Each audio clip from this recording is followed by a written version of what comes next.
Guys అందరూ ఎలా ఉన్నారు? బాగున్నాను ఫ్రెండ్స్. ఇవాళ చాలా సింపుల్ గా చేసుకునే పన్నీర్ టమాటో కర్రీ ప్యూరీ చేసి పెట్టుకున్నాను. టమాటోస్ ని ఇప్పుడు బాండీలో నేను తగినంత నూనె వేసుకున్నాను, అలాగే కొంచెం బటర్ వేసుకున్నాను, అలాగే కొంచెం నెయ్యి వేసుకున్నాను. అందులో జీలకర్ర వేసాను, పచ్చిమిరపకాయలు, ఉల్లిపాయలు బాగా వేగిపోయాయి. ఇది చూసారు కదా, మీకు ఎంతో మంచిగా వేగిపోయాయి. ఇప్పుడు నేను పసుపు వేసేస్తాను, తగినంత పసుపు వేసేస్తాను.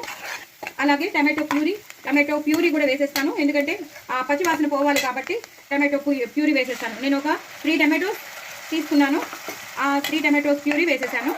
చాలా ఈజీగా చాలా టేస్టీగా చేసేసుకోవచ్చు. ఏవేవో ఆర్భాటాలు అక్కర్లేదు, హాయిగా మన ఇంట్లో ఉన్న వాటితోనే మనం చేసేసుకోవచ్చు. ఇప్పుడు ఒక్కసారి ఇలా వేగాలి, ఇలా ఒక్కసారి దాని పచ్చివాసన పోవాలి. అల్లం వెల్లుల్లి పేస్ట్ అనేది నేను ఒక పేస్ట్ చేసి పెట్టుకున్నాను, ఆ పేస్ట్లోనే ఉంది. ఇందాక నేను బిర్యానీకి చేశాను.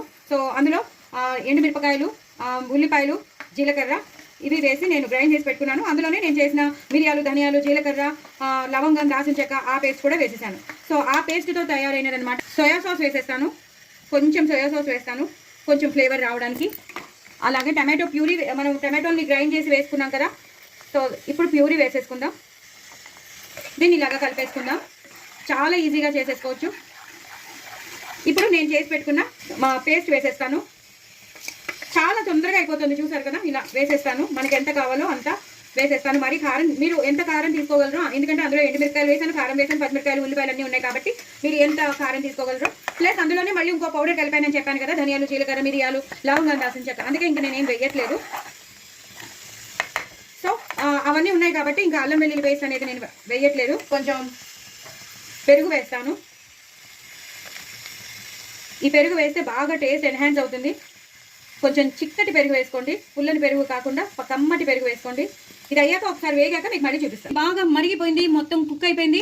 ఇప్పుడు ఈ టైంలో కొంచెం మిరియాల పొడి, చాలా కొంచెం, చూసారు కదండి ఎంత వేసినాను, ఎందుకంటే నేను ఇందాక వేసిన పౌడర్లో మిరియాలు కూడా ఉన్నాయి కదా, అందుకే. బట్ ఇది ఫ్లేవర్, ఇలా వేస్తే ఫ్లేవర్ బాగా పడుతుంది. ఇందాక మనం ఉప్పు వేయలేదండి, దీనికి తగినంత ఉప్పు వేసేసుకుందాం.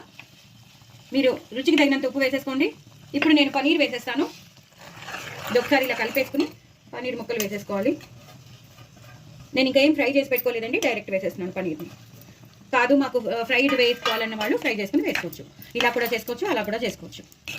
దీన్ని ఒక నిమిషం ఇలా బాగా మరగనివ్వాలండి, అంటే బాగా దగ్గరికి వచ్చేసుకోవాలి. మనం ఈ టైంలో కొంచెం గరం మసాలా ప్లస్ చోలే మసాలా 2 వేసేద్దాం, సో దట్ ఆ ఫ్లేవర్ అంతా పట్టేస్తుంది. ఎక్కువ అక్కర్లేదు. బాగా దగ్గరికి వచ్చేసాక మీకు చూపిస్తాను.